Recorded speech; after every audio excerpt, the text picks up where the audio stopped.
Hi, I'm Alden, and I'm a student of Twin Flame Ascension School and Life Purpose class with Jeff and Shalia. And today I have a reading for you for your Twin Flame journey for the month of October.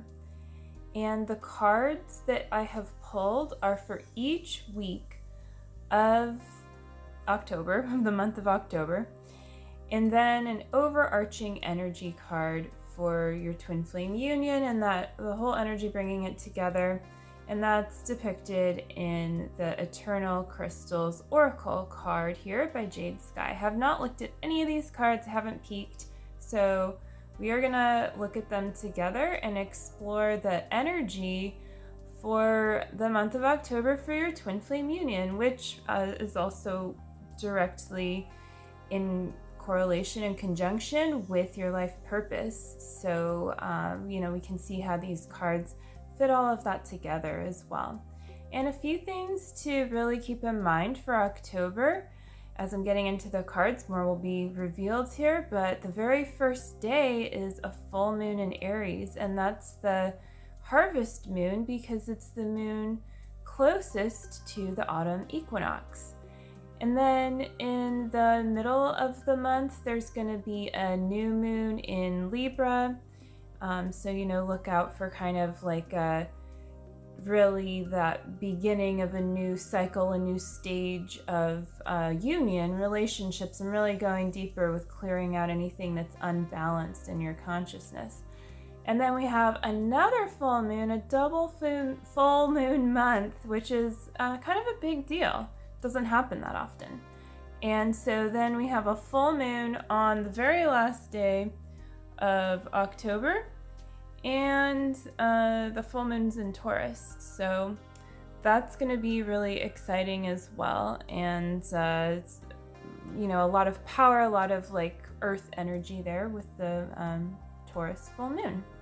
So let's go ahead and get started with the cards, with that being said. And We'll just go right in here. And the first card and this has to do with the Aries full moon, is a complex decision, the need to do research, stop procrastinating. And it's a 7 of water.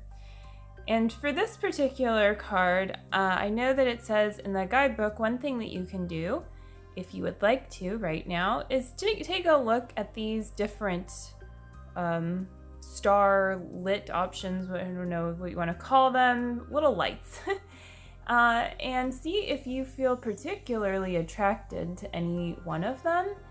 And then you can see which chakra that correlates with.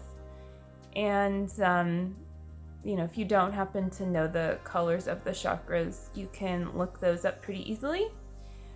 But it's helpful to know, like, maybe you need to make a decision around creativity, for instance, or around your something to do with your twin flame, if there's something going on with your sacral chakra. Maybe if there's financial stuff going on, or something to do with your purpose, if it's yellow, your solar plexus, and so on and so forth. So it's a fun activity to pay attention to. You can always pause this too and take a moment there.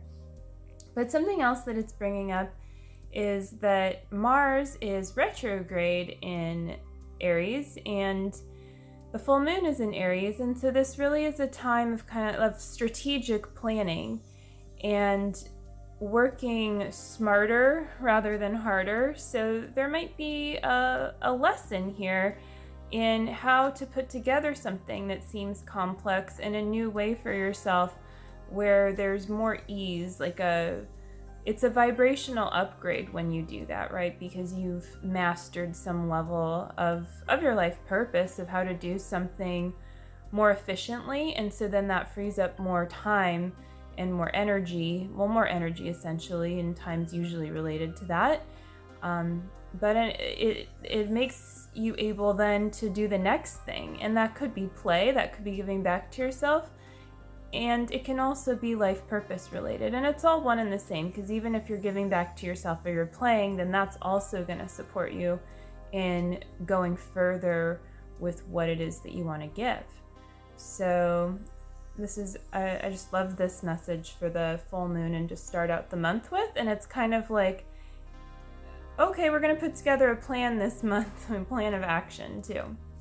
So let's move on to the next card. This is for the second week, and towards the end of the second week, Mercury is going retrograde, everyone's favorite, in Scorpio. And this card makes perfect sense because it says, look at things from a different perspective, a temporary standstill, and it's important to be yourself. And indeed, when Mercury is going retrograde, it does feel like this kind of standstill, and even as it appears in the sky to go backwards, this kind of like time to look at it from a different perspective. And this is actually a point of awakening. And it's number 12, which has to do with the completion of a cycle, like there's 12 months in a year, for instance, and also going deeper with your foundation. And so one way to really go deeper with communicating during this period is to surrender more and to look at things just from how God is situating you rather than trying to situate yourself in the situation. And so, like, it's important to be yourself, and that also means just surrendering to more of who you truly are and not trying to fight it, not trying to fight how amazing you are. So much of what holds you back from moving forward, in your union and in just deeper levels. And one way to just really advance that is to let go of resistance to just being yourself. And so I feel like that's the underlying message of this card, is this really gentle awakening. And Mercury going retrograde is going to encourage you to go deeply with Scorpio into looking at how you communicate, and sometimes you're presented with challenges. I know one thing for me that I just feel like it always happens during Mercury retrograde. I will suddenly stare at an email for like a longer time than I should or would like, or what have you, and it takes me a while to write like the 3 words in one sentence that I want to write, and I keep on deleting, and it's like I can't quite get it right. But what's actually happening here, and maybe there's something similar for you, but just being aware of it and bringing awareness to what's going on can really help, and it can help you move through that block better and better each time. But what I do get out of that for myself is actually overall, then whenever I go to write an email, and even when Mercury's not in retrograde, it's much easier to articulate myself than it was before I had to move through that challenge. So even though sometimes things may seem to take more energy or time to communicate during Mercury retrograde, it's really an investment into your communication skills. So look out for that. And we're going to move on to, I want to save this card for last. We're going to save this card for last. I meant to put it underneath, but it somehow ended up on top. So this is the third week, and it's the Hermit. So I guess you're going to spend some quiet time thinking about what you're going to be for Halloween. If you celebrate Halloween, right? Kind of joking, but maybe. But yeah, so this is number 9, and number 9 has to do often with like pearls of wisdom and how you can best serve all, serve the world.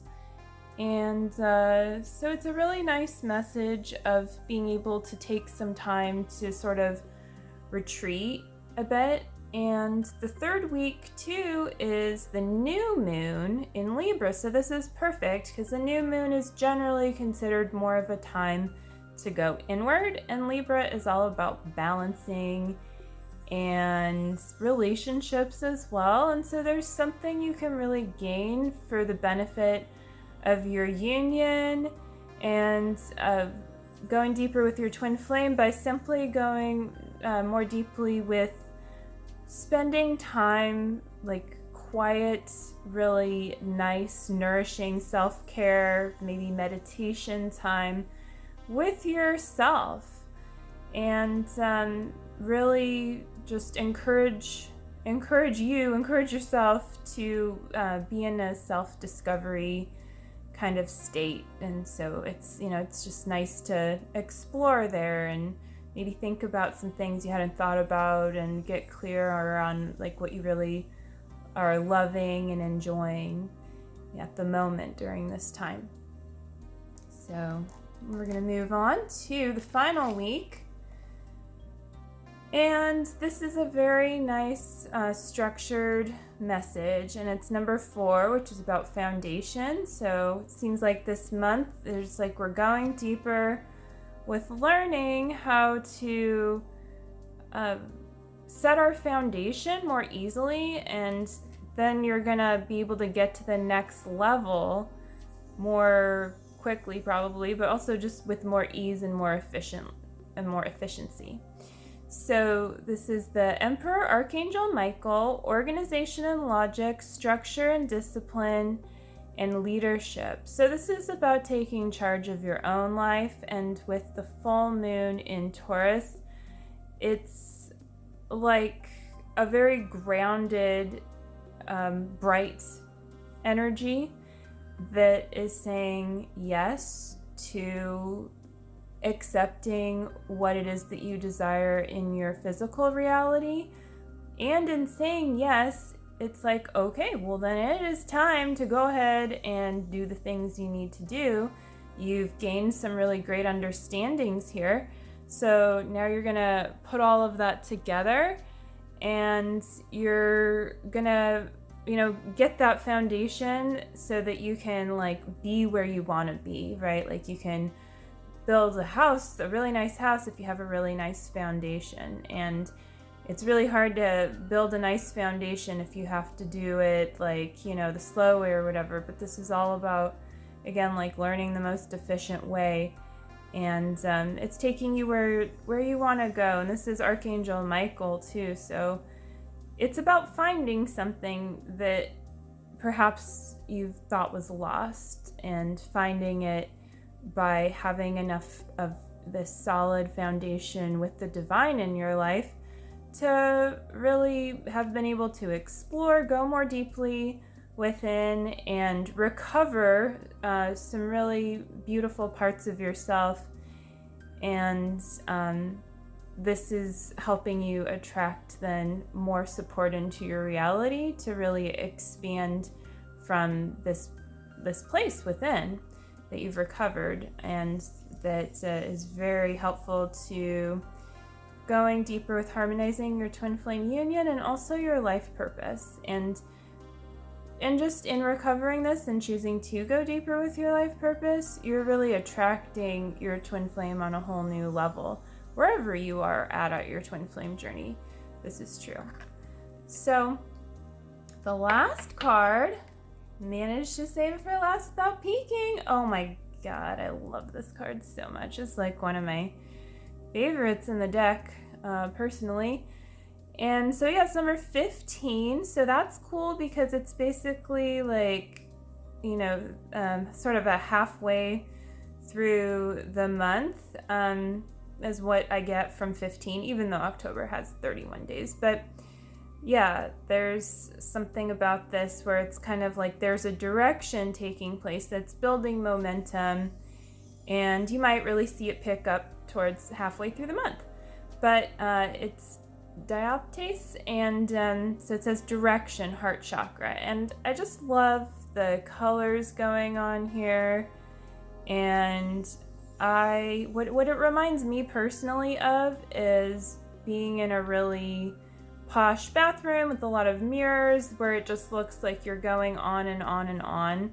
And that's really like the center of your heart, isn't it? It's like it feels so expansive, even when you go to the very core of the love within, and you continue to develop that relationship with the divine. There's more expansiveness there, and things being mirrored to you. Remember, this is not a bad thing. So I think that's another message of this card, is that twin flame mirroring is a really beautiful thing. Like, your twin flame mirrors everything. It's not just the bad things, it's also the good things.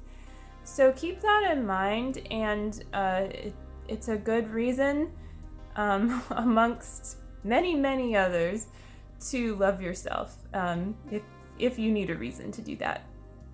Basically, only love is real, and so you can let go of anything else and use the mirror exercise, by the way, which is in the links below if you don't already know what it is. And this is a great reminder, even if you do, just that the mirror exercise is helping you be pointed in the right direction, and to even find like the new, really cool and peaceful and beautiful rooms of your heart, and be able to open those doors, like God's shining a light on the next door for you.